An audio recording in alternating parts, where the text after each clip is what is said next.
Hello everyone, welcome back to my YouTube channel. I hope आप सभी अच्छे होंगे। आप सभी को मैं फर्स्ट पेपर की सेकंड यूनिट का एक मोस्ट इंपॉर्टेंट टॉपिक है एक्शन रिसर्च। इससे आपको पता है काफी क्वेश्चंस आपके पुटअप किए थे, हमेशा इससे पूछे जाते हैं। मुझे नहीं लगता कि ऐसा कोई भी ईयर आपका रहा होगा जिसमें क्वेश्चंस आपके पुटअप ना किएगा। देखिए ये एक्शन रिसर्च होता क्या है, ठीक है, ये एक्शन रिसर्च क्या है। तो एक्शन रिसर्च ये देखिए, रिसर्च और भी आपने पढ़े होंगे, कई रिसर्च आपने पढ़ेंगे, लेकिन ये रिसर्च ऐसा है जो बेसिकली टीचर्स शिक्षण संस्थानों में यूज किया जाता है, ठीक है। और रिसर्च होते हैं आपके जो न्यूटन साहब ने किए थे, वो अलग चित्र उन्होंने कभी भी किया था कि सेब ऊपर से गिरता है क्योंकि गुरुत्वाकर्षण नीचे है पृथ्वी पर हमारा। लेकिन ये हमारे टीचर्स करते हैं, जो भी प्रॉब्लम स्कूल में होती है, जो भी प्रॉब्लम हमें व्यवहारिक जो चीजें हमें मतलब करना होता है डेली यूज में, ठीक है, उनके रिसर्च में ये एक्शन रिसर्च आपका यूज होता है, ठीक है। तो आपको पता है जैसे प्रधानाध्यापक कर सकते हैं, टीचर्स कर सकते हैं, हमारे जिनको प्रिंसिपल और टीचर्स कर सकते हैं, ये बेसिकली शिक्षा संस्थानों में यूज किया जाता है। इसको जो जन्मदाता है, जो ये शब्द है, किसने दिया था, क्रियात्मक रिसर्च, तो ये दिया था आपको कुर्ट लेविन साहब ने। बाद में इसका शिक्षण संस्थानों में किसने यूज किया था, एम एस कोरे ने, ठीक है। इसको शिक्षण संस्थानों में किसने यूज किया था, आपका एम एस कोरे ने किया था। अनुसंधान है क्या, तो किसी समस्या का तुरंत समाधान। अगर हमारे पास कोई भी प्रॉब्लम्स आती है तो उसको तुरंत समाधान के लिए हम कौन सा रिसर्च करते हैं, क्रियात्मक अनुसंधान, ओके।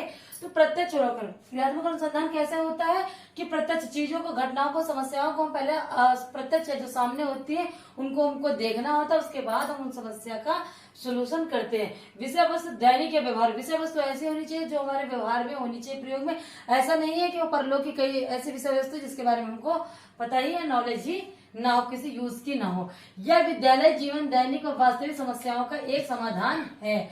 या देखिए, यह जो क्रियात्मक अनुसंधान होता है इसका ज्यादा मोस्टली यूज होता है आपका ये विद्यालय जीवन दैनिक या वास्तविक समस्याओं का एक समाधान, ओके। आपको मैंने इसी वे में कितना समझा दिया क्रियात्मक अनुसंधान क्या होता है। आप इन 3 टॉपिक्स में क्रियात्मक अनुसंधान को आसानी से समझ सकते हो, ठीक है। इनकी डेफिनेशन बहुत आती है, काफी मोस्ट इंपॉर्टेंट है। अगर आप किसी भी मतलब क्लास में हो, एमए बीए कुछ भी हो, आप उसको भी देख सकते हैं। ये आपकी जो डेफिनेशन है काफी इंपॉर्टेंट है, काफी बार पूछी जाती है नेट और जेआरएफ में। पहले तो पूछी जाती है बट अभी का तो कोई आइडिया नहीं, पूछी भी जा सकती है, नहीं भी पूछी जा सकती है, लेकिन ये डेफिनेशन काफी इंपॉर्टेंट है।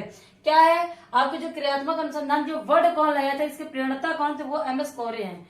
कौन है, एम एस कोरे ही आपके हैं। तो क्रियात्मक अनुसंधान एक प्रक्रिया है। क्या है, क्रियात्मक अनुसंधान एक प्रक्रिया मतलब एक प्रोसेस है जिसके द्वारा एक व्यवसायी अपने निर्णय में निर्देशित होने के लिए, सुधार लाने के लिए, देखिए निर्देशित मतलब गाइडलाइन करने के लिए और सुधार लाने के लिए, एक मूल्यांकन के लिए अपनी समस्याओं का वैज्ञानिक ढंग से अध्ययन करता है। जो ये ढंग है क्रियात्मक अनुसंधान, ये क्या, वैज्ञानिक विधि पर। देखिए वैज्ञानिक विधि पर कैसे है, तो हम इसके चरण जान लेते हैं।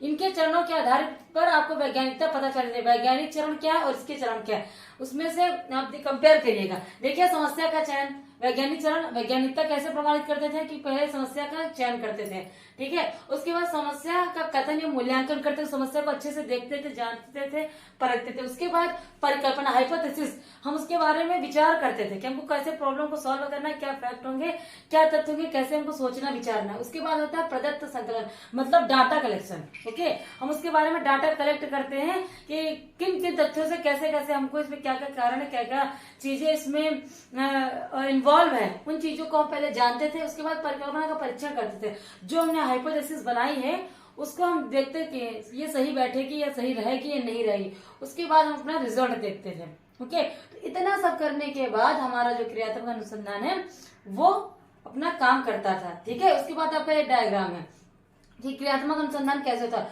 प्रेक्षण, ऑब्जर्वेशन, ठीक है।